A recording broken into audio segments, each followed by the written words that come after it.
अस्सलाम वालेकुम, this is OD foxtrot from defence outpost. तो Z10ME अटैक हेलीकॉप्टर से रिलेटेड एक बहुत ही ज़्यादा इंपॉर्टेंट और इंटरेस्टिंग अपडेट आई है, जहां पर चाइना की तरफ से एक नया और हाईली एडवांस जैमर पॉड जो है वो इस अटैक हेलीकॉप्टर के साथ इंटीग्रेट किया गया है। तो आज की इस वीडियो में मेनली हम लोग इसी टॉपिक के ऊपर बात करेंगे कि किस तरह से ये जो नया जैमर पॉड है Z10ME की सर्वाइवल कैपेबिलिटीज़ और इसकी जो ऑफेंसिव जैमिंग कैपेबिलिटीज़ है उनको किस तरह से कॉम्प्लीमेंट करता है। एंड ऑब्वियसली फिर पाकिस्तान आर्मी के कॉन्टेक्स्ट में ये जैमर पॉड किस तरह से इफेक्टिव होगा, तो इस पूरे सिनेरियो के ऊपर बात करेंगे। लेकिन उससे पहले अगर आप लोगों ने अभी तक चैनल को सब्सक्राइब नहीं किया हुआ तो make sure to like this video and do subscribe to the channel. तो इस चीज के बारे में आप सब लोगों को पता ही होगा कि नॉर्मली जो अटैक हेलीकॉप्टर्स होते हैं उनके साथ किसी भी टाइप के जैमर पॉड्स को इंटीग्रेट नहीं किया जाता। बेसिक रोल जो अटैक हेलीकॉप्टर का है वो अटैक करना है, एंड इसी वजह से अटैक हेलीकॉप्टर्स ज्यादातर जो लोड कैरी करते हैं वो मेनली वेपन सिस्टम्स होते हैं। लेकिन अब वो टाइम जो है वो गुजर चुका है जब हेलीकॉप्टर्स के ऊपर सिर्फ वेपन सिस्टम्स लगाकर उनको बैटलफील्ड में भेज दिया जाता था। मॉडर्न वॉरफेयर के अंदर जितना फोकस किसी भी अटैक हेलीकॉप्टर की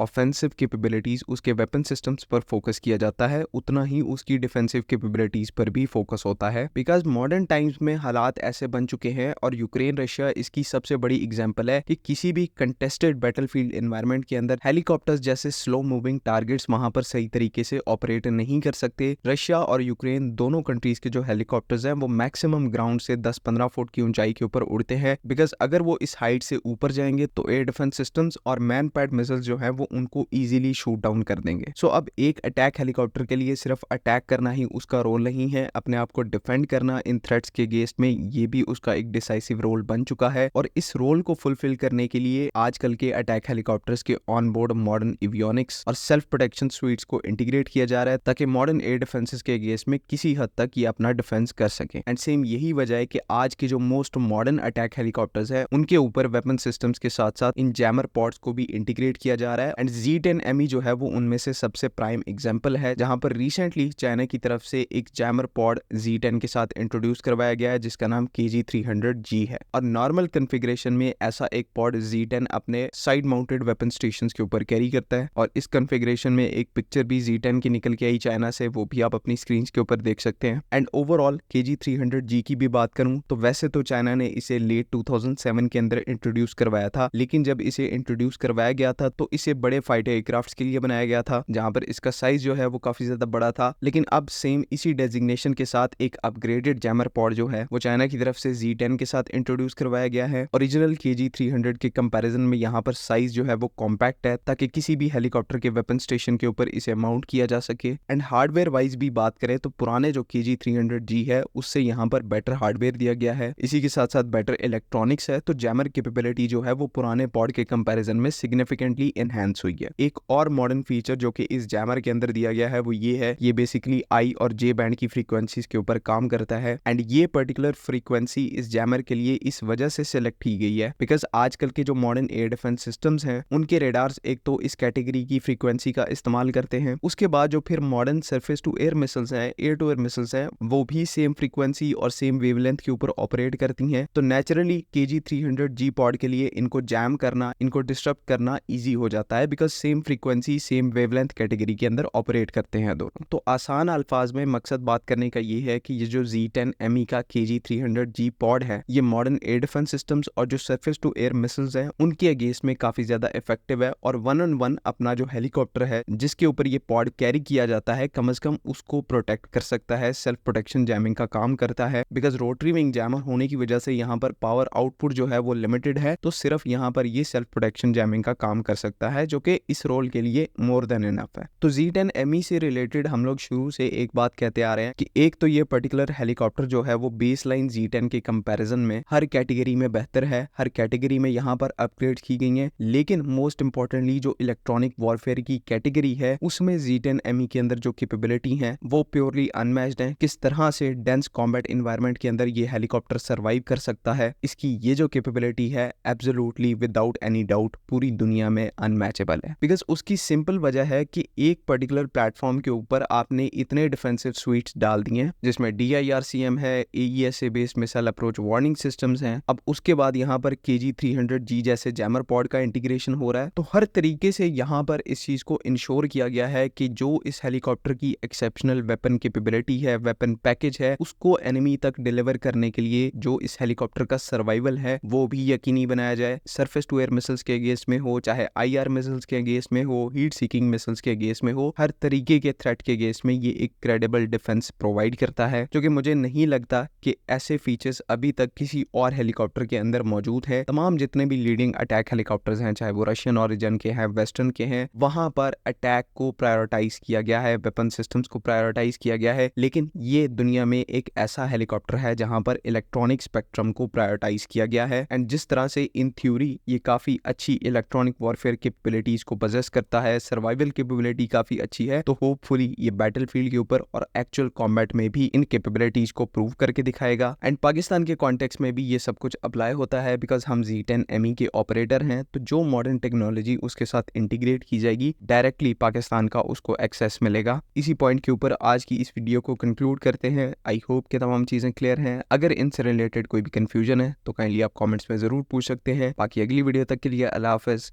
पाकिस्तान जिंदाबाद।